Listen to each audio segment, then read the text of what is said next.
The most important meal of the day, second breakfast. Hi, everybody. Welcome back to another Second Breakfast podcast. I'm Andy Roth alongside Phil Duvall. Say hi, Phil. Hi, everybody. And Welcome back to another Second Breakfast podcast, but not really for us, Andy. Not really for us. That's true. It's true. It's deja vu all over again. So here's the deal. We recorded this episode yesterday and everything fell apart. The wheels came off and burned and it didn't record right. And now we're recording it again. We're re-recording an episode that I'm not too happy about re-recording. Sure. And it's not because I don't like talking to Andy, and it's not because I don't like repeating myself, because I love repeating myself. I love repeating myself. But it's because we're talking about this horror movie. And I talked about it yesterday and relived my hellish experience. And now we're going to talk about it again with each other. Yes, let's be clear about something. What happened was one half of the audio track was non-existent. So I was basically in a Buster Keaton movie, and Phil was responding to nothingness. If that happens again, we're just going to release it. So I might be talking, I might be pantomiming right now and no one can hear me. So blah, blah, blah, blah, blah, blah, fish cakes. Whatever. Oh. Yes. I can't believe you said that. So life's an adventure. And what I have to say about what you just said, Phil, I don't care that you're going to be uncomfortable again. I hate you. I know. And this is something, so ladies and gentlemen, Second Breakfast Nation, every time we finish a podcast, one of us says to the other, like, good job, good show, because it's true. I mean, we're awesome at what we do, right? We're also just very affirming to each other. It's true. That's a nice hat, Andy. Thanks. Your beard is looking especially manly today, Phil. Thank you. You have just the perfect amount of scruff. However, I fear that in my desire to be affirming last night, and I am not just saying this out of sour grapes, I may have overstated my case. I don't actually think we did a wonderful job with it last night. I thought we kind of rambled, and so I'm excited to get the chance to redo it. Okay. I'd rather not be redoing it. Let me state that right up front. Well, I'm confused about this idea that you and I would ramble about anything. Is that a thing that's happened in the past? Phil, I'd like to answer that by telling you about my third grade teacher. All right. So Okay. here's the deal. Andy has putting me through a little thing called horror school. Indeed. I don't like horror movies. I have not seen a lot of them. Well, I've seen more than I think I realized, but it's not a genre that I'm excited about generally. I would rather go see, if I was going to go see like a movie in the theater, I don't look to see horror movies. I see action Right. movies, drama movies, and comedies. Sure. But I will see a horror film if for some reason it pops out in a way that's interesting to me. Mhm. But mostly I just run from them. And when I do see them, I'm like a little child cowering in my seat. I wear hoodies so that I can't be touched by the animals and the monsters. And then I look around a lot. And So you can close up like Kenny. Zoop. yeah, pretty much. Yeah. And with the exception of one film that I can think of, I see them I never see them by myself. I always go with somebody. What film was that? I saw Fright Night, the remake, by myself. Oh, okay. And Sure. I hated it. And I liked the movie, and I hated the experience. Sure. It was me in the theater all by myself, except for one other person in the middle of the day. And I was like, so he's the vampire that's going to kill me. And so the whole time I was like, I'm not happy. I'm not happy. So anyways, yeah. So I don't see them. But Andy and I have talked about this, and it's something I'm trying to do. So Andy is assigning me movies to see. Yes. Andy is my I am the grasshopper, and Andy is my kung fu master. It's true, and it is interestingly. While I think that's a fair assessment, this horror school started with an assignment you gave me. You told me to see House of a Thousand Corpses, True story. and I saw it and we watched it. I saw it and we talked about it, and that was great. And that was kind of like horror school zero. That was the Right. the in That was incipient moment. Yeah, that was Kid A. That was patient Nice. zero. And the reason is because I was like, Andy, I don't see a lot of horror movies, but that movie terrified me when I saw it 10 years ago. And so Right. Andy saw it and he was like, Phil, that wasn't very scary. You need a better understanding of what scary is. And I was like, okay. And so So I have given him 2 assignments thus far. We saw the remake, the 2013 version of Evil Dead,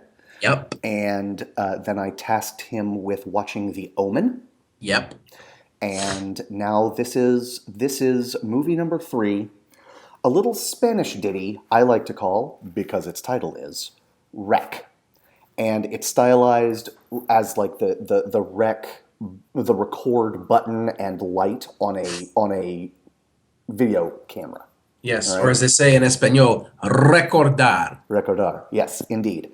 And it is it is not reinventing the wheel in terms of structure.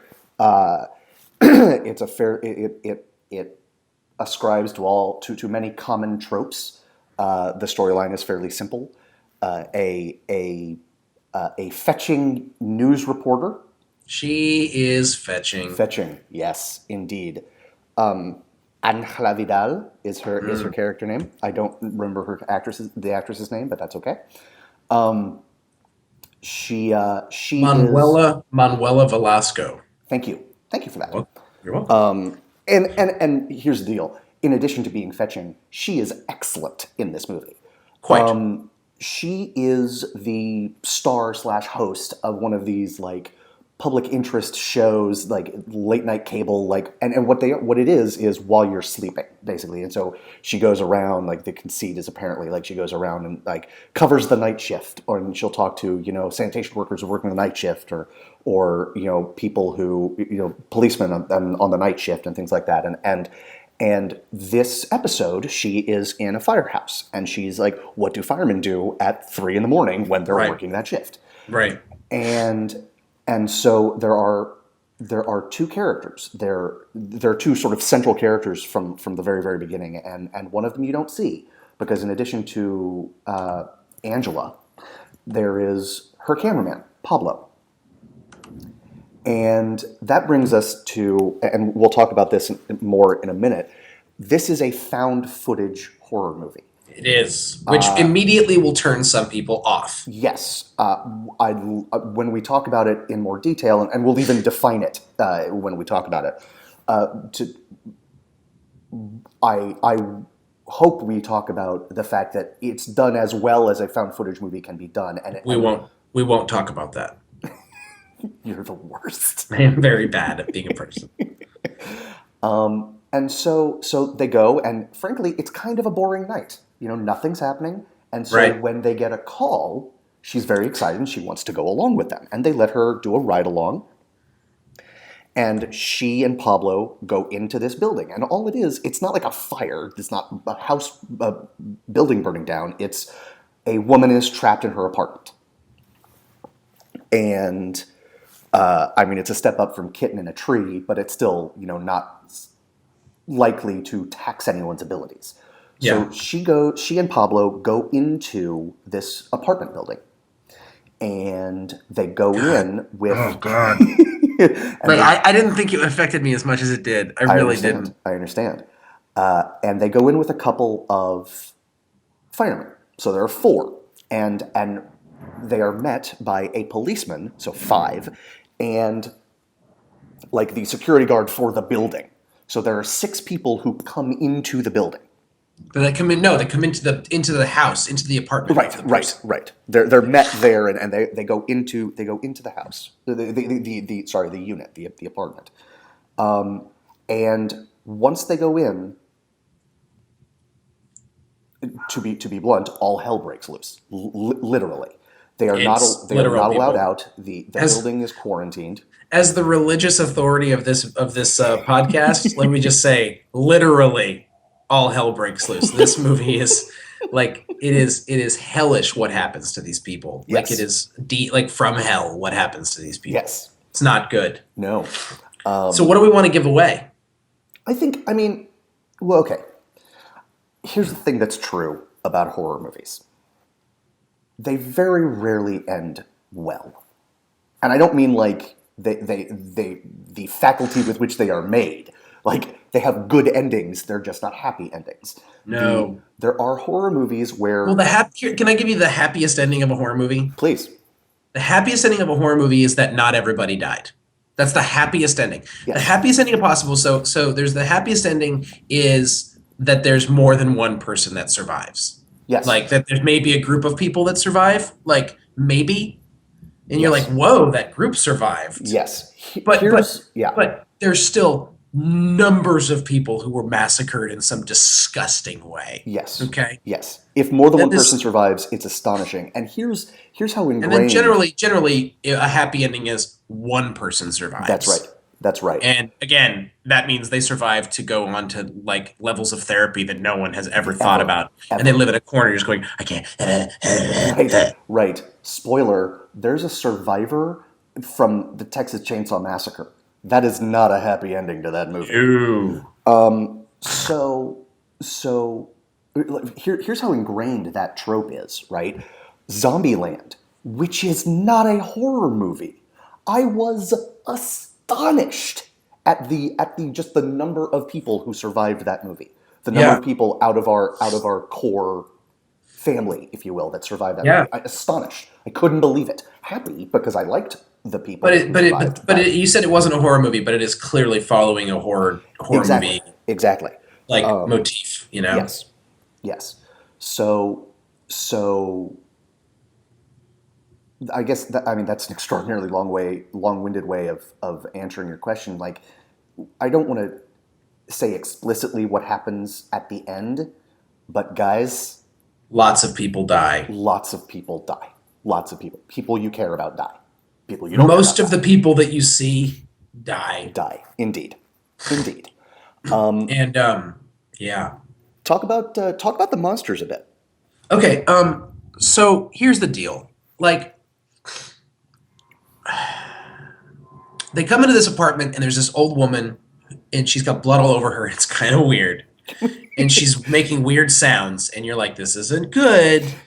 Now, the tricky thing about this movie, and we'll talk about found footage again in a little bit, but the thing about the found footage that works for this movie is that it makes everything, like, the definition isn't perfect. So, like, it's not on film, it's not beautiful. And so you can't see everything. So this woman's over in a corner and it's kind of dark, but it doesn't look dark because it's stylized. It looks dark because it's like, well, this is the camera we've got. Right. Which is a difference. It's not like absolutely. this eerie like lighting. It's just this is what we got, you know. And like she's kind of in the corner in the dark, and like it does. It's not as creepy news necessarily. Camera, right? It's a the news only camera. reason I'll be honest with you, the only reason when they go in there that I know that crazy things are about to happen and that this is really going to be bad is because I knew it was a horror movie. Sure. If I didn't know it was a horror movie, the first 30 minutes would not have been. I mean, it would have been boring. But I mean, I think like the first 20 minutes anyway, you're like, okay, well, I mean, I'm not scared. Right. That's fair. That's fair. And then you'd see this woman and you'd be like, well, I mean, you know, this doesn't look right, but whatever, you know. And then it's like, oh, this is a horror movie. So then she attacks one of the guys and bites him, right? Latches onto his face and bites him and bites. Now, all of a sudden, when someone starts is unintelligible and blood covered, and then they bite someone, zombie, like that's what we're thinking. Yes, zombie. indeed. Now, then the bitten people eventually become infected and they start to bite people as well. Again, we're talking zombies here, people. Except, is this really a zombie movie, Andy? I sort of conflate the two. I mean, it would be easy for me to say yes and just be done with it, but you and I both know that I'm far too annoying to just let it go at that. So I'll say If you won't call 28 Days Later a zombie movie, it's tough to call this a zombie movie. thank you. That's absolutely true. That's absolutely true. The difference, for those who don't know, the reason I don't call 28 Days Later a zombie movie is because the monsters aren't dead, and I think that's a central thing about the zombie scare is that you can't outlast them, whereas that is precisely what they do in 28 Days Later. They wait for all of the infected to starve. Having said that, I think the wreck infected are closer to zombies. I mean, it all takes place in one night, right? So you don't know if they would starve over 5 weeks. Right. But they are certainly closer to dead because there are moments when they take a lot of physical punishment that would have put down and infected from 28 days later, and it does true. not put them down. It's true. But you've got things like a dog that gets infected, Yes. and you have the fact that they don't die first. They don't die first. They're not dead. They're not the Walking Dead, Right. literally. Some of them do lapse into comas. The thing that I love about The Walking Dead, the television show, honestly, I mean, it's weird because it gets a lot of criticism, and I think actually it probably deserves a lot of it. But it's that someone is just actually being faithful to the zombie tradition over a long period of time. Like, this is what zombies are, and we're going to do our best telling a story about it. Like, for as long as, we want, basically. Yeah. And we're going to use a bunch of British people and pretend they're from Georgia, which is a little frustrating for me. Because of Like, all we have more people than England. because of all the members of Georgia SAG that aren't getting work, or I mean, sure, yeah, a little bit. I mean, again, valid. there are more Americans than Englishmen. Like, just I mean, numbers that's true. wise, That's true. you could have found a Sheriff Rick in America. Period. You could have found a governor from America. Period. And it's just there's times with look, Hugh Laurie, 8 seasons of House, his American accent is flawless. Flawless. Yes, absolutely true. He is the one exception, and Damian Lewis, it's Lewis, right? Damian whoever, who was on Homeland, but him on Band of Brothers, because he was on Band of Brothers, he gets away with it. But he was also raised in both places, so it's not. I didn't realize that. Yeah, Okay. yeah. Then- okay. His American accent is just how he talks when he's in America. Like, so. Yeah. Okay, well, okay, fine. Yeah. So there you go. So I think I'm annoyed in general by this, but this is a digression. Let's get away from British people pretending to be Americans and By the move way- back to the Spanish. Yes. By the way, Second Breakfast Nation, the reason that we just went on that diversion is not the normal reason that we go on diversions here on the podcast, which is just because we feel like it. I am ashamed. It is because this movie is so scary that Phil doesn't want to talk about it. That is a completely accurate statement. There we go. So in describing or in explaining why it's scary, So it's a zombie movie. what's a zombie movie?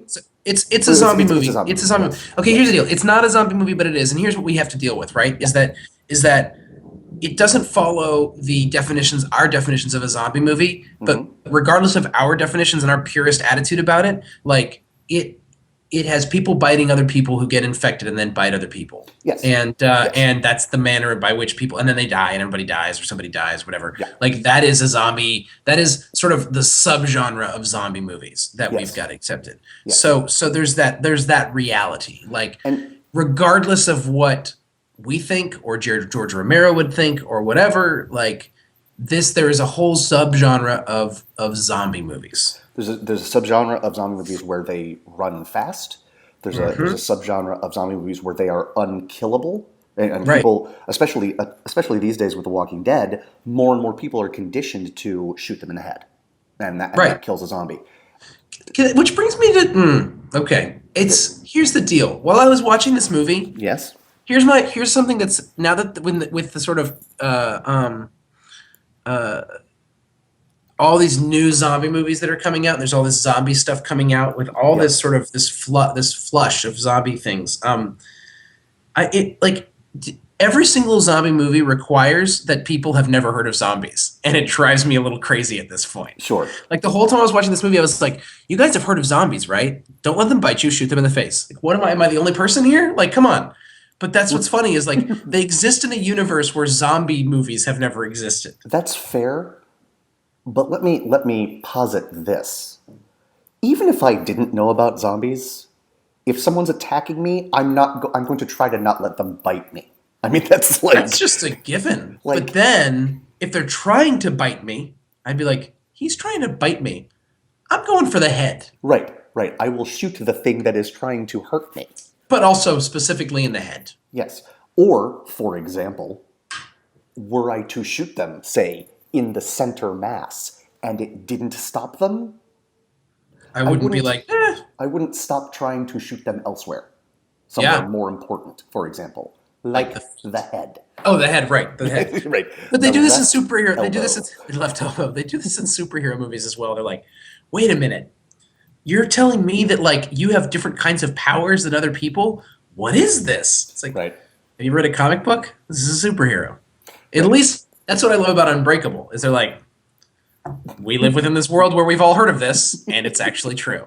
You know, like I would Right. love for there to be a movie where there's a zombie outbreak and someone's like, "These are zombies. I've seen a ton of movies about them, and I thought they were fake, but here they are for real. So let's do what we need to do." I have two responses to that. One, in Pain and Gain, which I would like to say not that much about. There is a moment where they're talking about planning these crimes where they kidnap people for their money and sort of hold them hostage for their own money, and The Rock says to Mark Wahlberg, like, basically, what's like, I don't know, like, are you qualified to do this? And Wahlberg's response is, I've seen a lot of movies, all right? I know how this goes down, right? And so I feel like were we actually presented with a zombie apocalypse, people would be like, I know how to, and we would all get eaten anyway. The second thing I want to say is there was a wonderful Onion headline a few weeks ago that was like, zombie apocalypse starts, literally everyone knows how to handle it. it's like, That's pretty it's like, fantastic. zombie apocalypse lasts for like 30 minutes or something like that. Be like, forget it. Got it. Yeah. So let's talk about found footage. Okay. So found footage, guys, is like that. Literally, it's like a movie where instead of it looking like someone made a movie, we are seeing the camera work of someone holding a camera that's a character in the film, and like later on after the fact, we have seen this footage. Mm-hmm. So it's generally handheld. The most obvious, the most popular example of this, the groundbreaking example of this, is Blair Witch Project, Yes. which a lot of people hate, and a lot of people hate found footage because of that movie. But nevertheless, it's a trailblazing movie. It nevertheless changed the genre of horror films, I think, because it introduced this whole, and movies in general, because I've seen found footage is now a sort of a genre. We've seen it with Cloverfield is a very famous one, which is a found footage monster movie. We've seen it with Chronicle, which is a found footage superhero movie. Very dark. Yes. You haven't But seen Chronicle. marvelous. See Chronicle. Yeah. Oh, see Chronicle. It's really good. Marvelous movie. So yeah, you have, and then the Paranormal Activity movies, I guess, are found footage. They are. So, which I've never seen one of them, so I just believe it, but I've never seen them. And this movie, it works. It really, really works. You know. And that's kind of a minor miracle, right? Because most of them don't. Because in pretty much every found footage movie, with the exception of two, and I'm thinking of this movie, and I mean, and the sequels actually work as well, but Rec 2 and Rec 3 work as well, but this movie and Chronicle work, work, and the reason is there are two fundamental issues with found footage.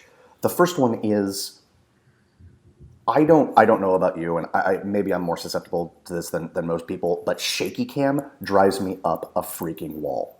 And what you've got is for example, in Cloverfield, which is a movie that I enjoy. It's a movie I own. The guy is just a guy videotaping a friend's birthday, or a friend's going away party, right? Right. And so he's like, oh, I'm running, and so the camera. At some is point, you're just like, put the camera down. and that is the second problem. Sorry, I apologize. No, That is the that's second fine. thing. That's fine. That is the second thing. Oh It's my like, God. Why Put the are you camera still down. filming? And Right. and Chronicle comes up with an ingenious way to fix this, and the ingenious way, or to respond to this and to deal with both of these issues actually, and so does Rec. And the way Rec does it is it's a professional cameraman. It's a professional cameraman, so it's going to be steady. And he's a news guy. He's a news guy. His attitude is, we need to get this. Yes, and Even if he's told. the cheap- Yeah, and even if they're like the cheap overnight special interest, news crew, they're like, those guys. I mean, you see her at the very beginning. They kind of establish that she wants to be taken more seriously than she is, and frankly, probably wants to be taken more seriously than she really deserves to be. She's kind of lightweight, she doesn't really. She's kind of goofy and not that really, But when things start to happen, she's like, She says it like 3 or 4 times during the movie. Don't stop filming, no matter what. Yes. And that's like, the cameraman's like, well then okay, I won't, and he doesn't, and it really works. It really, really works. And what's even more fascinating about it, so on one hand, you've got that. They create a reason for found footage to exist. It justifies its own existence. Also, real quick, just to drive this point home, I agree with you when you say that this camera isn't the best camera in the world, but it is better than most of the cameras that are used in other found footage movies. Sure, because it can be. Yes, Because it can yes. be. It works in that way, and it works. It works from the point of view of the other thing that it does is the camera becomes essential later on in the movie. The fact that there's a camera actually becomes a plot point, Yes. like, and a tool that they use. And I won't say anything more than that, except that again, they find reasons. Because again, there's things that happen where, regardless of record everything, there's things that happen that you're like, even then, put it down. Right. And they actually, the filmmakers have actually figured out how to make it so that the camera, that it continues to be such a way. Right. It's That, not like, just essential to us because that's how we're watching the movie. It's essential to the characters in the movie. Yes, and that's pretty amazing to think about. So they've made that work. Now, since that works, what happens is it creates a feeling.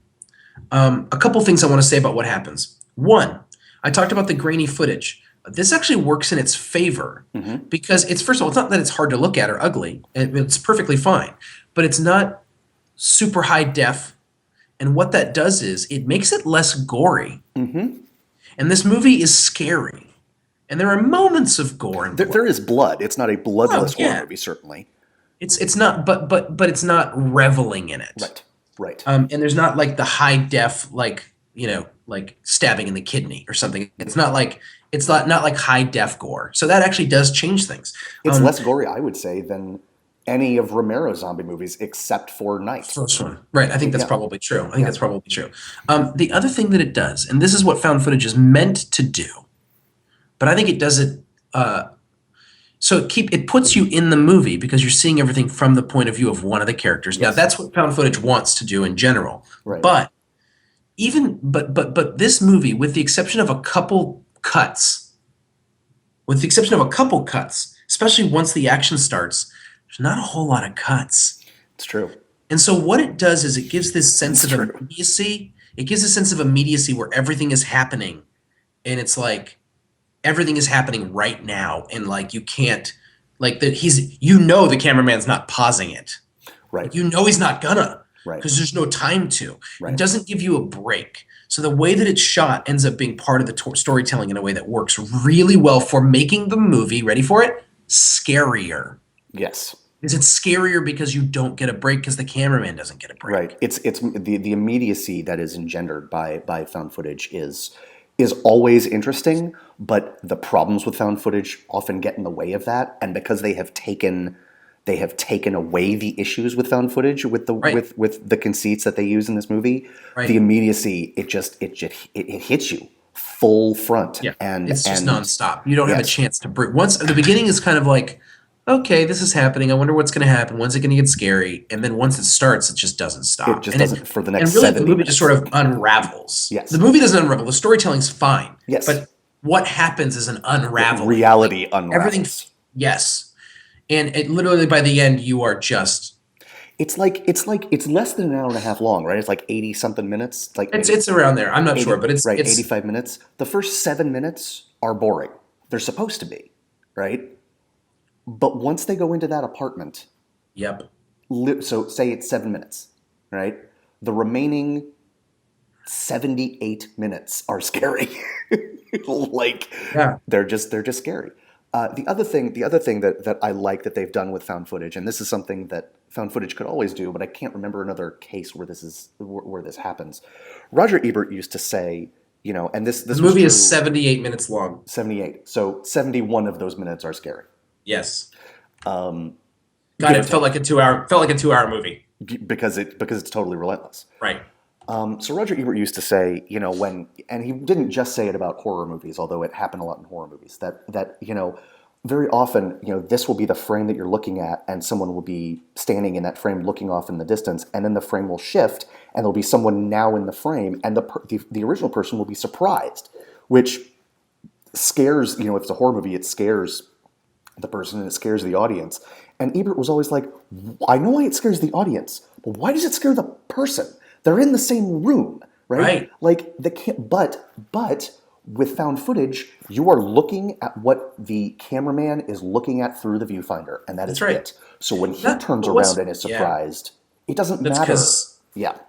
Yes. the other, because it is, you are seeing what he sees, and so Yes. he has a right to be surprised. But the other thing that happens is, like, funny you say that, because that being said, this movie doesn't do a lot of like It's right behind you. turn. Yes, Right. It that's doesn't true. actually do that. Yes. You expect it to, and it really doesn't, and it's kind of amazing that way. It's the one benefit to having a fast zombie, right? Because the remake of Dawn of the Dead just turns them into it just turns it into a track meet, right? But the thing that is usually scary about zombies is that they are often undetectable because they're so slow moving.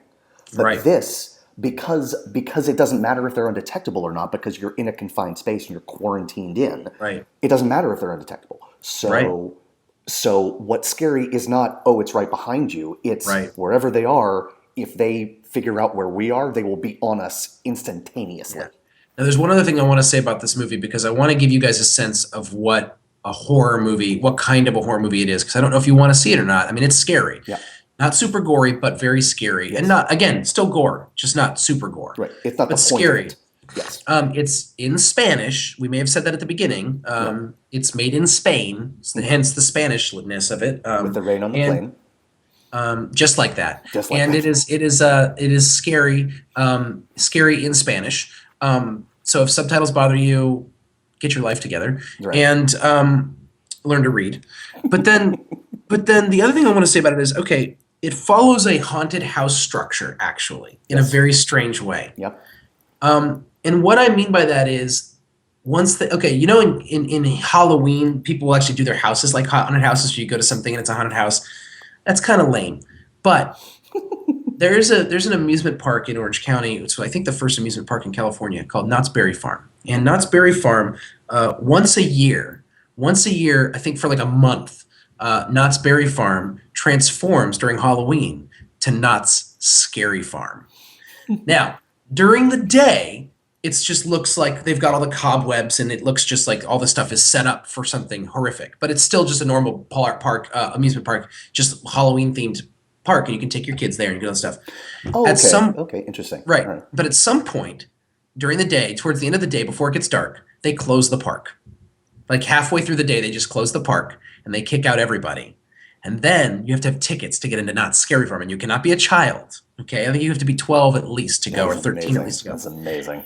And then you have to go to this thing, and then they have these different haunted houses, which are basically, or mazes, which is basically you just start at one end and walk through, but there's no going back. There's no exits. You just get out. And while you walk through, you just walk through a horror chamber where things follow you and jump out at you, and then but done professionally. Like this isn't like Ma and Pa Kettle's, It's not a haunted mansion. goof. It's actually This well is- done.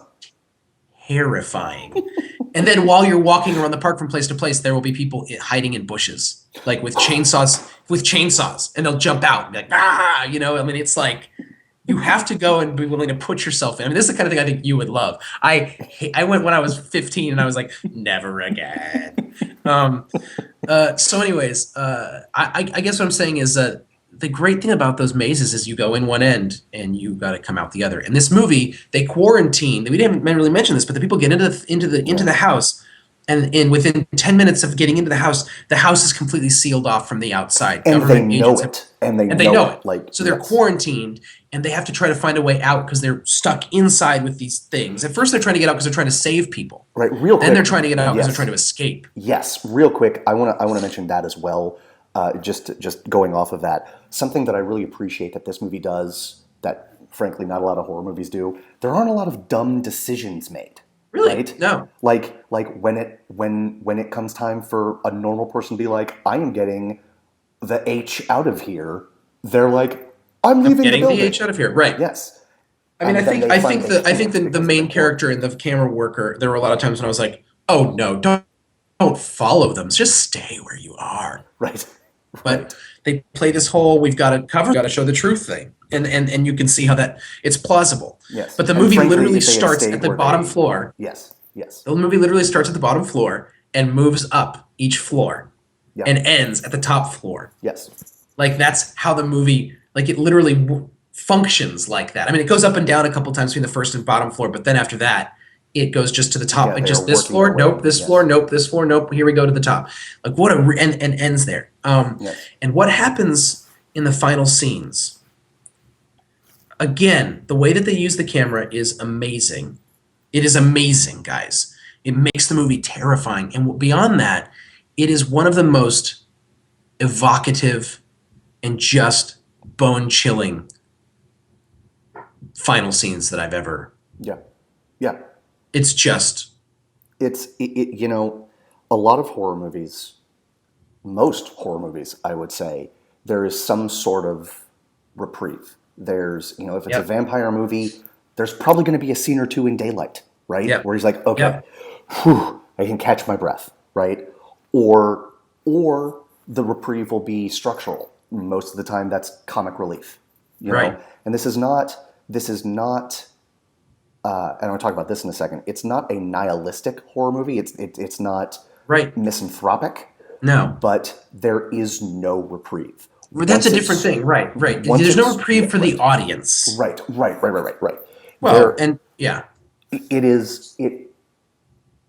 So what I find interesting about that is that it finds a way to movie- ratchet it up so that the final scene still manages to be. It doesn't feel like you're just.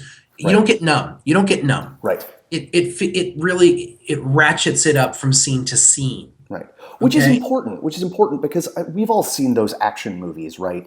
Where it just seems like noise, and the reason it seems like noise is because there's actually too much action. Like, Yeah. there's no downtime, right? And there are Right. horror movies that are the same thing. Like, oh, okay, I get it. But this finds a way to both not have a reprieve in it, and also And the found footageness is a Stay big reason scared. of that because it's you are in this thing and there's this feeling, this sense of like if we can just make it through the next day, if we can just get out of this house, this will be over. But until then, it's not. Right. And so as long as we're in the house, which is the whole movie, you feel like there's there's just an impending dread. But there's this it's an immediate dread. It's not like Nightmare on Elm Street. Like you said, you have the daytime. Hopefully you don't fall asleep. If you fall asleep, you die. Right? Maybe. right. There's that whole sense. Okay. Yeah. Vampire movies, same thing. You have the daytime. Nighttime is scary. But with this movie, there is this sense, and the problem with a movie like Evil Dead is, well, the problem for the characters, not for us, is that there's this remoteness to where they are, and the bridge is out, right? But there's this sense that they're stuck in the middle of nowhere. Yes. So there's no real reprieve there. They have to face whatever this thing is. This Right. movie has this sense of there might be a way for us to get away from this thing, Right. Right. and it's really. But that final scene. Here's the thing that I think about. Is that really, what can you do to scare us at this point? What haven't we seen? Right. And I think they are able I think they are able to create something that, again, fits within a ton of horror movie tropes and yet feels different and Feels scary. new. It feels new. Yeah. Yeah, it is. They manage to without really, like the cliche is, oh, they turn the tropes on its ear. They don't. They give it to you. It's just fresh. It's just just fresh. it's just and, fresh. And Andy mentioned the fact that it's not a hateful movie. I think this is important. There's a lot of horror movies out there that seem to, the term that's I think Roger Ebert coined it, but someone, if not him, like he used it a lot. This idea of torture porn, Yeah. which is the idea of a movie that revels in watching people be in misery, which to some degree is the horror genre itself. Like we're watching people be scared and miserable and die, and Right. then we go, I'll pay money for that. But part of it is we pay to get scared. Right. And then there's movies where it feels like you're paying to just watch something awful and everyone in it is awful and you're just like, it just feels wrong, like everything Eli Roth does. Like it just feels like, why is this happening? Right. The difference, I agree with you that there's an element of it in all horror movies, but the difference is a good horror movie that is not a torture porn movie will allow you to identify with the characters. There's no way to identify with the characters in, for example, Hostel. Okay? Or Hostel Part 2. Oh. Sure. Because It's just look at how awful we can make things happen. Right. Look how awful people can be. there's no, in other words, I mean, you say like, well, the way you identify with them is you don't want to be trapped in an Eastern European hostel and tortured to death. Well, of course you don't. Right. That's Wow. not like Shocking. groundbreaking. But Right. for example, I am neither female nor a mother, but I can identify with the mother in The Exorcist. Right. Who's like, oh my God, what is happening to my Right. little girl? Right. Right? And it's Right. because it's a well-made movie, right? So that to me is the dividing line between torture porn and Like good regular, horror. just Yes. good horror movies. Yes. Yeah, no, and I think this movie falls into that category. Yes. What else do we need to say about this? Guys, this is I know we've said this, but I really want to drive home the point. This is a scary movie. It doesn't try to do a lot, but what it tries to do, it succeeds at brilliantly. And all it's trying to I do saw it. is I saw it scare in you. the. I saw it in the middle of the day Yep. with a friend, Mm-hmm. and I didn't. We didn't talk during the movie, but we just watched it, and I think that I was not as scared as I thought I was going to be. And then, so this movie has a lot of doors, and basically, like, a lot of doors could sit in an apartment building, and then you open up the doors, and like hell awaits, and like what will happen? What is behind this door? So I live in a house that has this long also hallway. hell. This, Also hell right. behind this. I live in this house that has this really long hallway. Like it's an inordinately long hallway for how small my house is, and it's got 7 doors. 7 doors. This hallway has 7 doors, and we keep my dog in that hallway when we're gone. Like it's sort of like a dog run, but he doesn't really run. He just sits and goes, "I'm in the hallway," and so we close all the doors. So my friend and I see the movie. We go out to dinner. We come back, and then it's nighttime, and I open the slider door into the hallway, and I look down the corridor, and there's 6 more doors, and they're all closed. And I was like, "Oh, this is going to be awful." And one of those doors is to the outside, and every time I walk by it, I'm just waiting to see like the face of the last thing in the final scene, just Right. waiting for me. Right. I'm just waiting. Yes. Yes. And so it's definitely done its job. Because it's been 4 days now, 3 days, and I'm like, okay. Yeah. So I was able to sleep that night, Sure. but Sure. I do have these visions, definitely for sure. It's in a very, very visually powerful movie. Yeah, folks, I was building this movie up to the point that just every time I talk to Phil, like, oh, I can't wait for you to watch this. It's gonna kill you. The last time I You're talked to gonna him, he goes, die." Andy, the last time you talked to me, Andy says, I've been talking to our director. I'm kind of worried for you, actually. I'm a little, and he said it like genuinely, like, I'm just kind of scared for you. I'm hoping that this is going to be okay. And I was like, what the hell happens in this movie? And frankly, what I was trying to do was build it up so much that it would, in some sense, vaccinate or inoculate Yeah. you against the worst of it. And I think I succeeded to. I think you some degree. succeeded. I think you succeeded. I also think the fact that seeing it the way I saw it kept me alive. If I had seen this movie in the movie theater by myself, I would not be here today. Right, right. I will end with this. So I saw it for the first time at night alone in my apartment in an apartment building because I'm an idiot. Idiot. So it was during the summer. It was a summer law school, and I got the DVD through Netflix. And when school started again, the day after I watched it, I bought the DVD. So I was like, "This is amazing. This is one of the scariest movies I've ever seen. I have to own it." Right. And scary movies, like comedies, like action movies, they get less scary. They get less funny. They get less exciting the more you watch them. It's just Right. because you know what to expect. This movie does not do that. It does not get less scary, which is sort of a miracle. And I invited a couple friends over, one of whom is our director. Hello, Keith, Mr. Keith Beccaro. And another is a frequent, although not recent, contributor to our podcast, Anthony Del Rio. Anthony, Get your life together. Get your life together. We miss you, bud. Andy misses you. Get it together. Phil misses you too. I judge you. He judges you, but he also misses you. Find you wanting. And so I was like, come over, watch a movie, and I was like, let's watch Rec. And it came out that all 3 of us had seen it. It would be new to none of us. Right. And I was like, well, I still kind of want to watch it because it was terrifying. And they were both like, I mean, it was pretty scary, it was all right, And I was like, all right, well, it scared the pee out of me, so let's do it. Yeah. And I noticed as we were watching the movie, like 5 seconds before anything scary happened, one of us would turn and talk to another person. Just be like, hey. Right. And I was like, why are we doing that? Oh, None of us wants to be terrified. We're distracting ourselves. So Right. 3 dudes who had already seen the movie were trying to protect themselves from Yeah. how scary this movie is. Yeah, it's scary. You have to like scary movies to want to watch this movie. That's what's funny is because you were like, it scared me. I want to watch it again. I'm like, it scared me. Let's never do that again. And that is as we go through horror school, Phil. That's something that I want to explore more. This idea that like, why do we watch movies that scare us? Why is that? Yeah, not sure yet. Fair enough. So what's the assignment for next week or next time? Next time, which maybe next week or may not be. I'm guessing it won't be next week. It is your reprieve. Since you didn't get a reprieve in this movie, I'm giving you a reprieve. The prototypical horror comedy, American Werewolf in London. Ooh. It is successful as a horror movie. It is successful as a comedy. And it has the, we've talked a lot about special effects on this podcast, and the 2 big sort of forms are CGI, computer graphics, and practical, which is you have to build something that looks like the thing you want to evoke. Right. And the spoiler, in a movie called American Werewolf in London, you see the transformation from human to werewolf. The first time he turns into Why a you gotta werewolf. spoil that? I know, right? Oh, by the way, he's also in England. What? Right? Is he American? He is. And actually, What? at least some of it, I think, takes place in Scotland. The Moors, which says to me, I guess, Scotland, but maybe I have that wrong.